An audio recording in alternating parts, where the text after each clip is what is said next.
नमस्ते, स्वागत है आप सभी का ग्रेट मंत्रा के यूट्यूब चैनल पर। साथियों, आज हम आपसे बात करेंगे भाई, हमारा टॉपिक है एनवायरनमेंट स्टडी में, यानी कि जो हमारा पर्यावरण अध्ययन है, इसके अंतर्गत हम बायोलॉजी वाले पोर्शन की बात करें तो इसमें सबसे पहले बात करेंगे कोशिका की, जिसे हम सेल भी कहते हैं। तो कोशिका किसी जीव की संरचनात्मक और कार्यात्मक जो इकाई है वो हमारी क्या है, कोशिका है, सेल है। कोशिका शब्द जो है लैटिन भाषा के सेलुला से लिया गया, जिसका अर्थ होता है छोटी कोठरी। छोटी कोठरी जो है वो अर्थ है सेलुला का, और ये लैटिन भाषा से लिया गया, और कोशिका शब्द जो है लैटिन भाषा से लिया गया। तो ये बात होगी इसके बारे में। फिर हम बात करें कोशिका की जो खोज की, तो वो रॉबर्ट हुक ने 1665 में की है। अब ये जो कोशिका है इसके प्रकार भी होते हैं। तो ये दो प्रकार की होती है। पहली होती है एक कोशिकीय, फिर होती है ये बहुकोशिकीय। तो एक कोशिकीय कोशिका की अगर हम बात करें,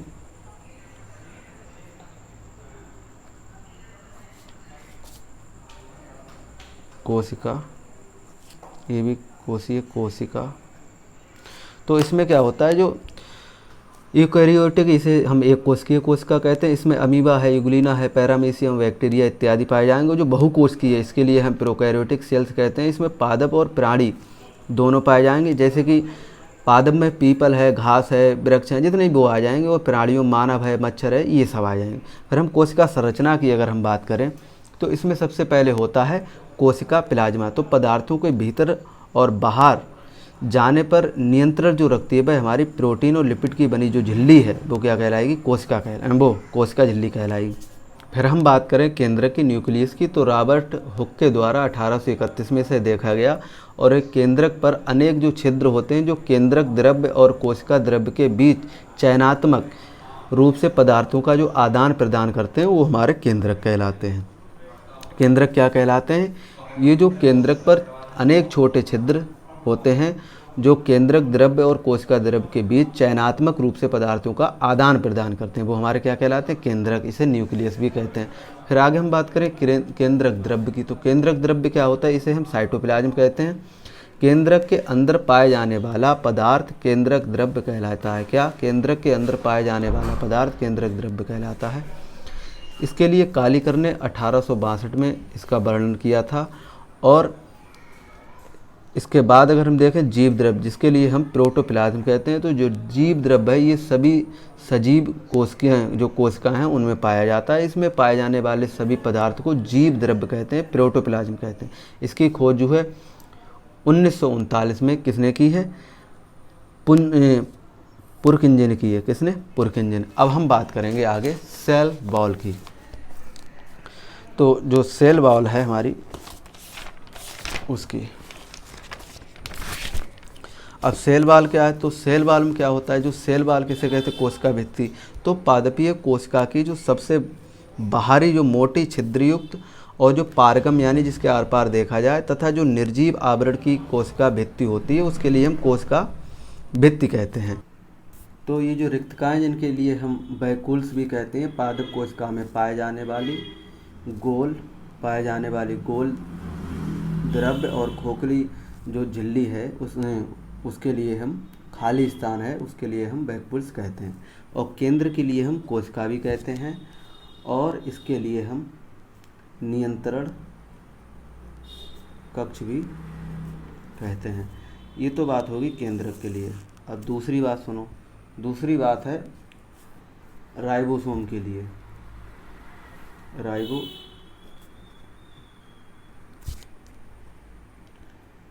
राइबोसोम्स तो राइबोसोम्स के लिए हम प्रोटीन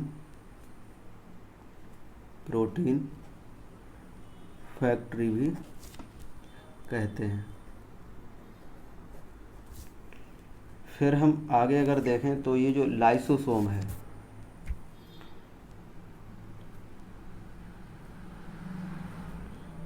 लाइसोसोम स्पेलिंग भैया चेक कर लियो।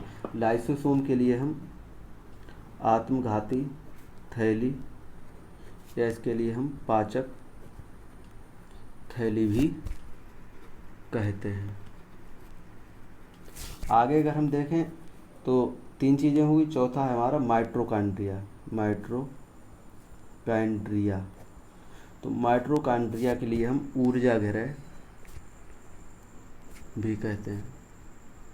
तो ये 3 हमारी शब्दावली रही। अब हम बात करेंगे आपसे अनुवांशिकता पे। तो जो अनुवांशिकता है ये क्या है, इसे ज़रा समझते हैं।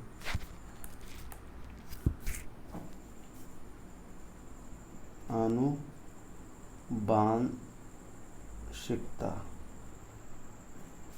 जिसके लिए हेरेडिटी कहते हैं, ये क्या होता है? इसमें जीवों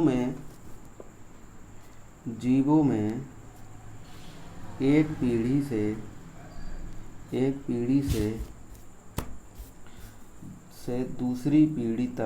दूसरी पीढ़ी में जाने वाले लक्षण वंशानुगत लक्षण या आनुवांशिक विशेषक, यानी जो विशेष गुण हैं, विशेषक कहलाते हैं। फिर हम आगे अगर देखें तो इसके बाद हम बात करें अनुवांशिकी विज्ञान।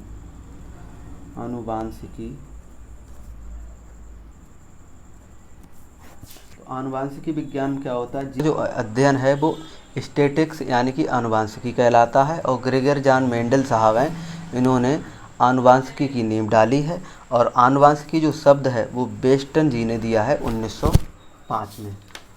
अब हम आगे बात करें तो कृषि के प्रकार, ये भी इसी का पोर्शन है। कृषि के प्रकार, तो कृषि के प्रकार में क्या होता है? इसमें सबसे पहले आता है हमारा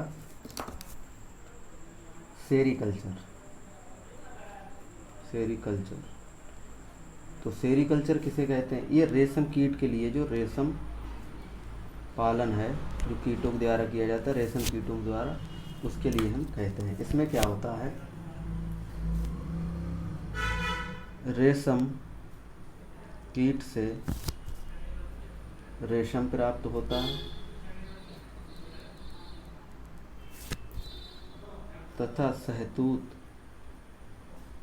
के वृक्ष पर या पेड़ पर पाला जाता है। अब रेशम के जो प्रकार होते हैं वो समझो, रेशम के प्रकार। तो रेशम के प्रकार में इसमें रेशम के जो प्रकार की जो रेशम के प्रकार होते हैं उसमें होता है टसर, और फिर इसके बाद में है मूंगा, फिर होता है एरी, फिर होता है कोसा, ये हमारे हो जाएंगे। और रेशम क्या है? तो रेशम एक प्रोटीन है। रेशम क्या है? रेशम एक प्रोटीन है। आगे देखो, एक होता है एपीकल्चर। एपीकल्चर किसे कहते हैं? ये कहते हैं हम मधुमक्खी पालन को। मधुमक्खी पालन को एपीकल्चर। शहद प्राप्त होता है इसमें शहद प्राप्त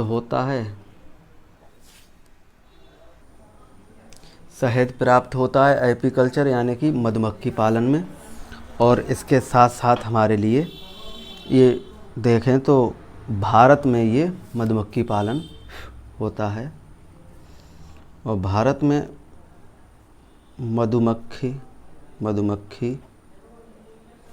मधुमक्खी पालन अक्टूबर से दिसंबर माह तक चलता है। ये बात होगी मधुमक्खी पालन की। आगे हम बात करें एपीकल्चर, नहीं ओ पिसीकल्चर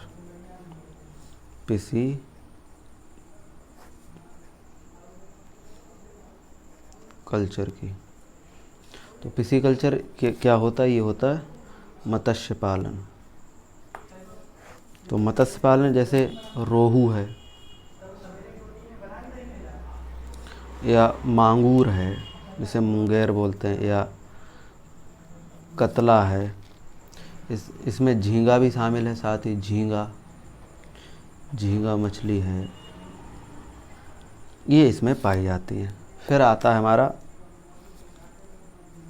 सिल्वी कल्चर, इसे हम कहते हैं केंचुआ पालन। केंचुआ पालन, अब केंचुआ पालन क्या होता है? नहीं, सिल्वी कल्चर, सॉरी, ये जो सिल्वी कल्चर है इसे केंचुआ पालन नहीं कहते हैं। इसमें जो है वन और वन उत्पादों से संबंधित जो खेती होती वो होती है। जो केंचुआ पालन होता है वो होता है वर्मी कल्चर। वर्मी कल्चर में इसमें होता है केंचुआ पालन।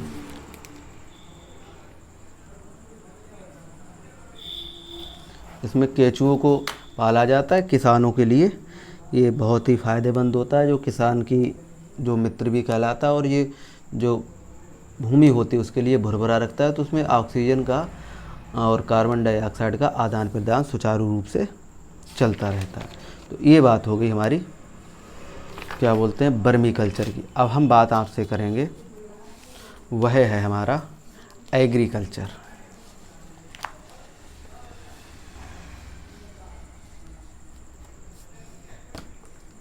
एग्रीकल्चर में एक्वा कल्चर। तो एक्वा कल्चर में क्या है? ये कहते हैं जो जल कृषि होती है। जल कृषि में क्या क्या होता है? जैसे जो तालाब बनाते हैं तो उसमें जो जीव जंतु जो होते हैं तथा जो है वनस्पतियों को पाला जाता है। जैसे झींगा मछली है, और इसमें क्या है मुर्गी पालन है, नहीं झींगा मछली, और क्या बोलते हैं केकड़ा है, और शैवाल है, और समुद्री जो घास है वो है। ये सभी इसके अंतर्गत आएगा। फिर आएगा हमारा पोल्ट्री कल्चर, जिसमें हम क्या पालते हैं मुर्गी और मुर्गा पालते हैं और पालन किया जाता है, जिसमें मांस और अंडे प्राप्त होते हैं। तो ये जो हमारा रहा ये एग्रीकल्चर से संबंधित है। अब हम जो नेक्स्ट लेक्चर में बात करेंगे वो हम बात करेंगे बीमारियों की। तो सबसे पहले हमने क्या देखा? वो देखा हमने क्या बोलते हैं कोशिका। तो वो पूछ लेगा कि जो कोशिका है ये क्या है? तो पादप कोशिका का जो सबसे बाहरी हमारा जो पादप कोशिका में जो सेल वॉल है, सेल, सबसे पहले सेल की बात करें तो जो कोशिका है सेल, तो इसमें क्या होता है सबसे बाहरी कठोर मजबूत जो सेल होती है, जो सेल है इसमें क्या होता है, सेल में क्या होता है कि जो सेल है वो कोशिका, ये गलत है इतना, ये जो सेल है तो कोशिका किसी जीव की संरचनात्मक और कार्यात्मक इकाई क्या कहलाती है? कोशिका कहलाती है। तो जो किसी जीव की जो संरचनात्मक और कार्यात्मक इकाई है वो कोशिका कहलाती है। और ये जो कोशिका शब्द है ये लैटिन भाषा के सेलुला से लिया गया, जिसका अर्थ होता है छोटी कोठरी। और कोशिका की खोज सर्वप्रथम रॉबर्ट हुक ने कब की थी? 1965 में। अब कोशिका दो प्रकार की होती है, पहली होती है हमारी यूकैरियोटिक, दूसरी होती है प्रोकैरियोटिक, यानी कि बहुकोशिकीय और एक कोशिकीय। तो इसमें अमीबा है, यूग्लिना है, पैरामीशियम है, बैक्टीरिया, ये एक कोशिकीय यानी कि यूकैरियोटिक में आ जाएगा। और जो बहुकोशिकीय है इसमें जो है प्रोकैरियोटिक है, जो उसमें पादप और प्राणी आएंगे। तो प्राणी में जैसे जो है मानव है, हाथी है, घोड़ा है, मच्छर है, ये आ जाएंगे। और पादप में जो पीपल, वृक्ष, बरगद आदि हैं, ये सब जितने भी पेड़ बूटा हैं ये आ जाएंगे। फिर हम बात करें प्लाज्मा झिल्ली। तो प्लाज्मा झिल्ली क्या होता है? पदार्थ के भीतर की ओर और बाहर की ओर से जो नियंत्रण रखता है वो हमारा प्लाज्मा झिल्ली कहलाता है और ये प्रोटीन और लिपिड की बनी होती है। तो प्लाज्मा झिल्ली किसकी बनी होती है? प्रोटीन और लिपिड की बनी होती है। इसका कार्य क्या है कि बाहर के पदार्थ को बाहर रोकना और भीतर के पदार्थ को भीतर रोकना। फिर है हमारा केंद्रक। तो सर्वप्रथम इसकी जो खोज की है वो रॉबर्ट हुक ने ही 1831 में की है। और केंद्रक पर अनेक छिद्र पाए जाते हैं जो केंद्रक को द्रव और कोशिका द्रव के बीच चयनात्मक रूप से पदार्थ का आदान प्रदान करते हैं, जो उसके लिए चयन जो उसके योग्य है। ठीक है, फिर हम आगे बात करें तो आता है हमारा केंद्रक। अब केंद्रक क्या होता है? तो केंद्रक में केंद्रक के पाए जाने वाले जो पदार्थ हैं वो केंद्रक कहलाते हैं। केंद्रक में पाए जाने वाले पदार्थ केंद्रक कहलाते हैं। फिर जो जीव द्रव्य जिसे हम कहते हैं प्रोटोप्लाज्म, वो केंद्रक द्रव्य को कहते हैं साइटोप्लाज्म। तो जो प्रोटोप्लाज्म है ये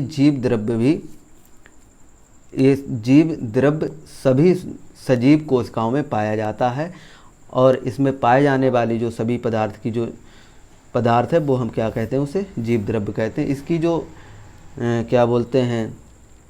इसकी जो खोज है वो की थी पुरकिंजे ने। कब?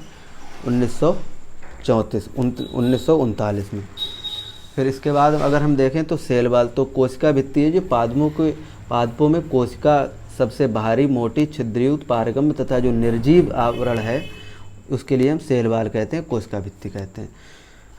तो वो पूछ लेगा कि पादपों की कोशिका सबसे मोटी बाहरी और छिद्रयुक्त पारगम्य तथा निर्जीव आवरण का जो बना हुआ होता वो क्या कहलाता है? तो वो हमारा सेल वॉल कहलाता है। फिर इसके बाद में वैकुल्स या रिक्तिकाएँ की बात करें तो ये पादप कोशिकाओं में पाए जाने वाली द्रव्य गोल खोखली तथा झिल्ली युक्त जो स्थान खाली है उसके लिए हम वैकुल्स कहते हैं। यानी कि पादपों में कोशिकाओं के पाए जाने वाला वह स्थान खाली जिसमें द्रव्य गोल और खोखली जो संरचना झिल्ली युक्त है उसके लिए हम वैकुल्स कहते हैं। फिर हम बात करें केंद्रक को, तो केंद्रक को कोशिका भी कहते हैं और नियंत्रण कक्ष भी कहते हैं। और साइटोप्लाज्म राइबोसोम है, इसके लिए प्रोटीन फैक्ट्री भी कहते हैं। और जो लाइसोसोम है इसके लिए हम आत्मघाती थैली या पाचन थैली भी कहते हैं। और जो माइटोकॉन्ड्रिया इसके लिए ऊर्जा गृह भी हम कहते हैं। फिर आगे अगर हम बात करें तो आनुवांशिकता की, तो जो हेरिडिटी है ये जीन में एक पीढ़ी से दूसरी पीढ़ी तक जाने वाले जो लक्षण हैं वो वंशानुगत लक्षण आनुवांशिकी विशेषक कहलाते हैं। और आनुवांशिकता विज्ञान इसके अंतर्गत जो जेनेटिक्स यानी कि जो आनुवांशिकी की जो अध्ययन की जाती है, स्टडी की जाती है, उसके लिए हम आनुवांशिकी कहते हैं। और इसकी खोज जो है सर्वप्रथम जो चालू की थी तो वो हमारे ग्रेगर जॉन मेंडल थे। और जो आनुवांशिकी शब्द है ये बेटसन ने 1905 में दिया। इसके बाद में हम बात करेंगे कृषि के प्रकार। तो कृषि के प्रकार में अगर हम देखें तो सबसे पहले होता है सेरीकल्चर। सेरीकल्चर में क्या होता है? ये कहलाता है रेशम पालन। रेशम कीट से जो रेशम प्राप्त होता है वो रेशम पालन कहलाता है। और शहतूत के जो पेड़ पर ये पाला जाता है। और रेशम प्रकार जैसे टसर है, मागा है, एरी है, कोसा है, ये रेशम के प्रकार होते हैं। और रेशम एक प्रकार की प्रोटीन है। फिर है एपीकल्चर। तो एपीकल्चर जो होती है वो मधुमक्खी पालन के लिए हम कहते हैं। और इससे शहद प्राप्त होता है। ये भारत में जो है इसका जो समय है वो अक्टूबर से सितंबर तक चलता है। फिर जो पिसीकल्चर है ये मत्स्य पालन के अंतर्गत आता है। इसमें रोहू मछली है, मुंगेर है, कतरा है, झींगा मछली भी शामिल है। ये हमारा पिसीकल्चर है। और जो सिल्वीकल्चर है इसमें ये जो वन और वन्य से उत्पादन जो होता है उसके लिए उससे संबंधित ये सिल्वीकल्चर है। फिर वो जो वर्मी कल्चर है ये केंचुआ के लिए होता है। तो इससे आगे का जो है देखें तो वो क्या है? जल कृषि। तो जल कृषि में क्या होता है? इसमें वनस्पतियों को और जीव जंतुओं को झींगा मछली भी शामिल कर लें या केकड़ा, शैवाल, समुद्री जो घास है इसके लिए हम इसमें जल के द्वारा जो है उत्पादन करते हैं। तो ये हमारा जल कृषि या जो है एक्वा कल्चर कहलाता है। फिर हमारा जो पोल्ट्री फार्म है या पोल्ट्री कल्चर है इसके लिए मुर्गी मुर्गा जो पालन किया जाता है इससे मांस हमारे लिए प्राप्त होता है और अंडे प्राप्त होते हैं। तो ये बात हो गई हमारी आज की इस टॉपिक में। तो आगे जो हम बात करेंगे वो बीमारियों का टॉपिक हमारा होगा। तो वो मिलेंगे नेक्स्ट लेक्चर में। तब तक के लिए टाटा और बाय बाय, जय हिंद।